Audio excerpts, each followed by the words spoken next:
আসসালামু আলাইকুম প্রিয় খামারি ভাই এবং বোনেরা, যে যেখান থেকে দেখছেন সকলকে জানাই মাসরুল এগ্রো ফার্মের পক্ষ থেকে আন্তরিক শুভেচ্ছা এবং অভিনন্দন। আজকে হচ্ছে আমার এই মুরগিটার বয়স 6 দিন। এখন যে বিষয়টা আপনাদের সাথে শেয়ার করব, এখন আমাদের কিন্তু প্রচুর গরম পড়ে দিনে এবং রাতেও গরম থাকে। তো সেই পর্যায়ে আমরা মুরগিগুলোকে সুস্থ রাখার জন্য কি পদক্ষেপগুলো গ্রহণ করতে পারি সেইটা আপনাদের সাথে একটু শেয়ার করব। এবং এখন আপনাদের খামারে দেখা যাচ্ছে যে রেডি মুরগি এবং যে এই বাচ্চা মুরগি আছে তাদের কিন্তু অবশ্যই সতর্ক থাকতে হবে, ঠিক আছে।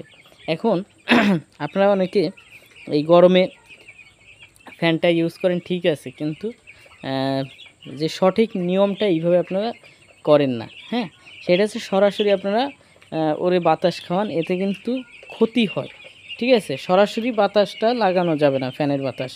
হ্যাঁ, আর যদিও লাগান তাহলে স্পিড কমাই দিয়ে তারপরে হচ্ছে আপনার ফ্যানের বাতাসটা লাগাতে হবে। দ্বিতীয় নম্বরে যেই মানে মুরগিটা সুস্থ রাখার জন্য আমি যদি দেখাই, এইদিকে দেখেন খামারে স্প্রে ব্যবহার করতে হবে, ঠিক আছে। অবশ্যই স্প্রেটা অনেক কার্যকারী।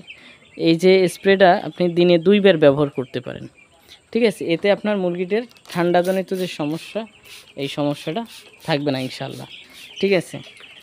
এই স্প্রেতে কি ঔষধ ব্যবহার করছি, এইটা হচ্ছে আপনার পালমো কেয়ার। আপনার এই পালমো কেয়ার ওষুধটা দিনে 2 বার ব্যবহার করবেন, ঠিক আছে। তাহলে দেখবেন যে মুরগিদের ঠান্ডা লাগার কোনো চান্স নাই। হ্যাঁ, আরেকটা ব্যাপার, যাদের খামারে আপনার এই রকমের ছোট বাচ্চা তুলছেন বা মিডিয়াম বাচ্চা আছে, অবশ্যই যদি আপনি ঠান্ডার ডোজটা না করাই থাকেন তাহলে অবশ্যই ঠান্ডার ডোজটা করাবেন। কারণ এই গরমের দিনে কিন্তু আমাদের এই ঠান্ডার সমস্যাটা সবথেকে বেশি হয় মুরগির। হ্যাঁ, ঠান্ডার যে প্রবলেমটা এইটা সবথেকে বেশি হয়। তো আজকে আমি ব্যবহার করেছি 2 বার এই স্প্রেটা, ঠিক আছে। 2 বার ব্যবহার করছি, সেটা আপনাদের সাথে শেয়ার করি।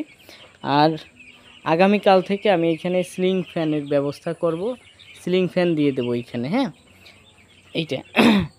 আর এদের এখন যে বয়স 6 দিন, এই টাইমে আমরা যদি অল্প গরম থাকতো তাহলে আমরা থায়াবিন ব্যবহার করতাম, তবে একদিন থায়াবিন দিছি। কিন্তু এখন আমরা যেহেতু ওরে আপনার ঠান্ডার ডোজ করাচ্ছি, এই জন্য থায়াবিনটা বর্তমানে অফ রাখছি, ঠিক আছে। তো এইটাই ছিল। আর যারা মুরগিটা লালন পালন করতেছেন অবশ্যই সুন্দরভাবে লালন পালন করবেন, এই আশা কামনা করি। কারণ যে কোনো ব্যবসায় আপনি যদি মন দিয়ে করেন অবশ্যই সেটা আপনি সাকসেস হবেন, ঠিক আছে। এইটাই ছিল আজকের মূলত ভিডিও। আশা করি আপনাদের খামারে যাদের মুরগি আছে এইভাবে আপনারা ব্যবহার করলে উপকৃত হবেন। এই জন্য ভিডিওটা ধারণ করা। দেখা হচ্ছে অন্য একটা ভিডিওতে। ততক্ষণ ভালো এবং সুস্থ থাকেন সে আশা কামনা করে আজকে বিদায় নিচ্ছি। আল্লাহ হাফেজ।